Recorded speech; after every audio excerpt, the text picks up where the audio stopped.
ಶ್ರೀ ಪರಾಭವನಾಮ ಸಂವತ್ಸರ ದಕ್ಷಿಣಾಯಣ ವರ್ಷ ಋತು ಶ್ರಾವಣ ಮಾಸ ಶುಕ್ಲ ಪಕ್ಷವಾಗಿದೆ. ಈ ದಿವಸ ಗುರುವಾರವಾಗಿರ್ತಕ್ಕಂಥದ್ದು, ಅಷ್ಟಮಿ ತಿಥಿ, ವಿಶಾಖ ನಕ್ಷತ್ರ. ಈ ದಿವಸ ನಾವು ಏನು ಅರ್ಥ ಮಾಡ್ಕೊಳ್ಳೋಣ ಅಂತಂದರೆ, ನಾಳೆ ವರಮಹಾಲಕ್ಷ್ಮಿ ಹಬ್ಬ ಇದೆಯಾ ಇಲ್ವಾ ಅದನ್ನು ಸ್ವಲ್ಪ ಯೋಚನೆ ಮಾಡೋಣ. ಪೌರ್ಣಮಿಗೆ ಮುನ್ನ ಬರತಕ್ಕಂಥ ಶುಕ್ರವಾರದಲ್ಲಿ ವರಮಹಾಲಕ್ಷ್ಮಿ ವ್ರತವನ್ನು ಆಚರಿಸಬೇಕು ಅಂತಕ್ಕಂಥದ್ದು ಶಾಸ್ತ್ರವಾಕ್ಯ. ಕೆಲವರು ನಾಳೆ ಆಚರಣೆ ಮಾಡ್ತಾ ಇದ್ದಾರೆ, ಇನ್ನು ಕೆಲವರು ಪೌರ್ಣಮಿ ದಿವಸ ಅವತ್ತು ಶುಕ್ರವಾರವೇ ಬಂದಿದೆ, ಆ ಕಾರಣದಿಂದಾಗಿ ಆ ಶುಕ್ರವಾರ ಆಚರಿಸ್ತಾ ಇದ್ದಾರೆ. ಇದರಲ್ಲಿ ಯಾವುದು ಆಚರಿಸಬೇಕು ಈ ಗೊಂದಲ ಈಗ ಹೆಚ್ಚಿನ ಜನರಿಗೆ ಅದನ್ನು ಗೊಂದಲ ಉಂಟು ಮಾಡಿದೆ ಈ ವಿಚಾರ. ಹೀಗಾಗಿ ಗೊಂದಲ ನಿವಾರಣೆ ಎಲ್ಲಾಗುತ್ತೆ ಅಂತಂದರೆ, ನಿಮ್ಮ ಗುರುಗಳು, ನೀವು ಯಾರಲ್ಲಿ ಶ್ರದ್ಧೆ ಇಟ್ಟಿರೋ, ಯಾರನ್ನ ಹಿರಿಯರು, ಗುರು ಸಮಾನರು, ಇವರು ನಮ್ಮ ಬದುಕಿಗೆ ಇಷ್ಟು ದಿವಸಗಳ ಕಾಲ ನಮ್ಮ ಪೂಜೆ ಇರಬಹುದು, ಶ್ರಾದ್ದಾದಿಗಳಿರಬಹುದು, ಎಲ್ಲದಕ್ಕೆ ಮಾರ್ಗದರ್ಶನ ಮಾಡ್ತಾ ಇರ್ತಾರಲ್ಲ, ಕುಲಪುರೋಹಿತರು ಅಂತ ಕರೀತಾರೆ ಅವರನ್ನು. ಅವರ ಬಳಿ ವಿಚಾರಿಸ್ಕೊಳ್ಳಿ. ಅವರು ಏನು ಹೇಳಿದ್ರೆ, ಯಾವ ದಿವಸ ಹೇಳಿದ್ರೆ ಅದನ್ನು ನೀವು ಒಪ್ಕೊಳ್ತಕ್ಕಂಥದ್ದು ನಿಮ್ಮ ಧರ್ಮ.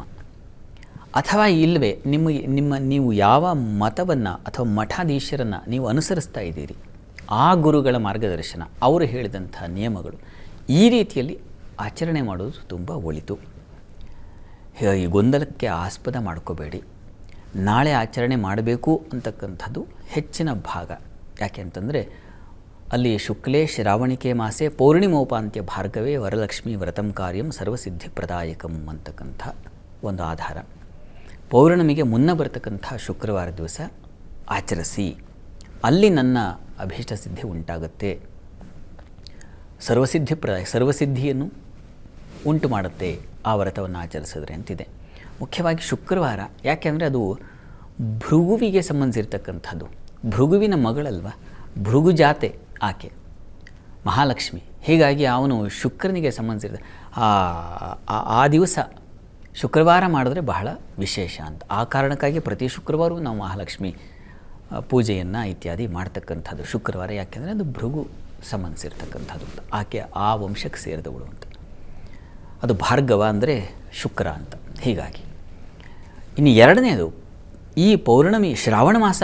ಯಾಕೆ ಅಂತಂದರೆ, ಶ್ರಾವಣ ಮಾಸ ವಿಷ್ಣುವಿನ ಮಾಸ. ಹೀಗಾಗಿ ವಿಷ್ಣು ಎಲ್ಲಿ ಆರಾಧನೆಗೆ ಒಳಪಡ್ತಾನೋ ಅಲ್ಲಿ ಲಕ್ಷ್ಮಿಯ ಆರಾಧನೆಯೂ ಇರುತ್ತದೆ. ಈ ಕಾರಣಕ್ಕಾಗಿ ಈ ಒಂದು ಮಾಸವನ್ನು ಮಹಾಲಕ್ಷ್ಮಿ ಆರಾಧನೆಗೆ ಮೀಸಲಿಟ್ಟಿದೆ. ನಾವು ನವರಾತ್ರಿಯಲ್ಲೂ ಆಚರಿಸ್ತೀವಿ, ಅಲ್ಲಿ ಮಹಾಲಕ್ಷ್ಮಿ ಪೂಜೆ ಇದೆ. ಅದು ಶೌರ್ಯ ಲಕ್ಷ್ಮಿ.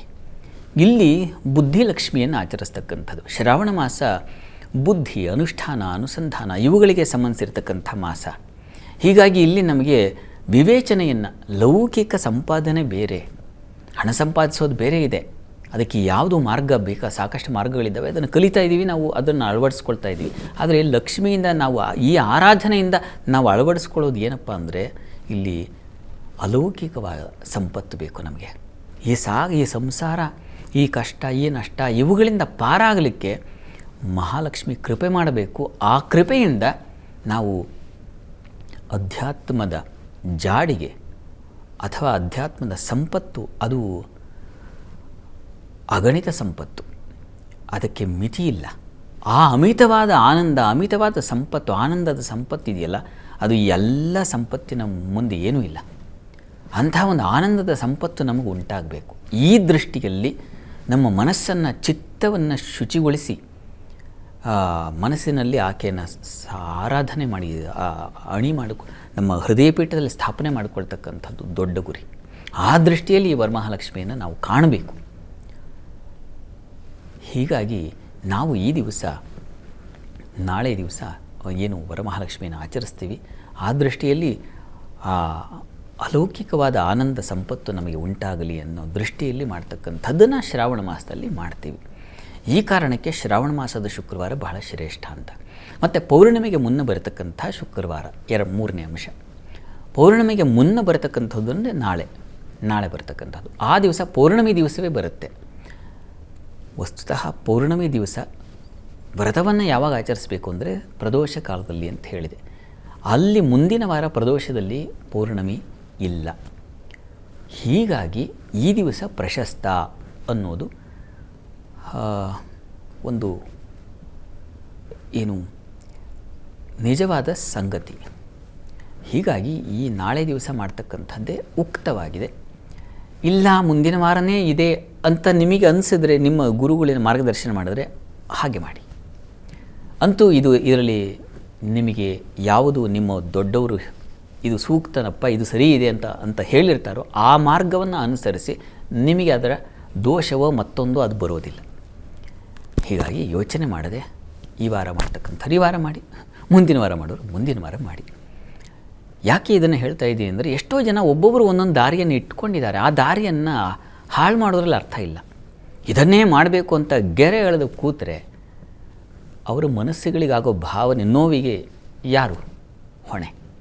ಹೀಗಾಗಿ ನಿಮ್ಮ ಹತ್ತಿರದ ಗುರುಗಳನ್ನು, ನಿಮ್ಮ ಮಾರ್ಗದರ್ಶಕರನ್ನು ಕೇಳ್ಕೊಳ್ಳಿ. ಅದರಿಂದ ಸಮಾಧಾನಗೊಳ್ಳಿ. ಅಯ್ಯೋ ಈ ವಾರ ಮಾಡಿದ್ದೀನಿ ಮುಂದಿನ ವಾರ ಮಾಡಿಲ್ಲವಲ್ಲ, ಅದು ತಪ್ಪಾಗುತ್ತಾ, ಲಕ್ಷ್ಮಿ ಅನುಗ್ರಹ ಇಲ್ವಾ, ಈ ಆಲೋಚನೆ ಬೇಡ. ಅವರು ಹೇಳಿದಾರಲ್ವ, ಸೊ ಅವರು ಹೇಳಿದ್ದಾರೆ, ನಾನು ಈ ವಾರ ಮಾಡ್ತಾಯಿದ್ದೀನಿ, ಲಕ್ಷ್ಮಿ ಕೃಪೆ ಉಂಟಾಗುತ್ತೆ, ಅಷ್ಟು. ಆ ದೃಢಚಿತ್ತ ಅಂತ ಅದು ಬೇಕಾಗುತ್ತೆ. ಅದನ್ನು ನಾಳೆ ವಿಚಾರ ಯಾಕೆ ನಾಳೆನೂ ಇನ್ನೊಂದು ಸಲ ಇದನ್ನು ಹೇಳ್ತೀನಿ. ಯಾಕೆಂದರೆ ಇದು ಮತ್ತಷ್ಟು ಮನನ ಮಾಡಿಕೊಂಡ್ರೆ ಮನಸ್ಸಿಗೆ ಒಂದು ಬಲ ಬರುತ್ತೆ. ಎಸ್, ಇದು ಸರಿ ಇದೆ, ನಾನು ಮಾಡ್ತಾ ಇರತಕ್ಕಂಥದ್ದು ಅನ್ನೋದು ಬರುತ್ತೆ. ಆ ದೃಷ್ಟಿಯಲ್ಲಿ ಈ ದಿವಸ ಹೇಳಿದೆ.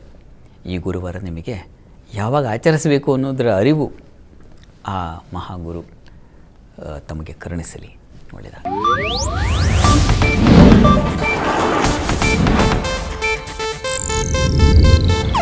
ಇದು ಏಷ್ಯಾನೆಟ್ ನ್ಯೂಸ್ ನೆಟ್ವರ್ಕ್ ಪ್ರಸ್ತುತಿ.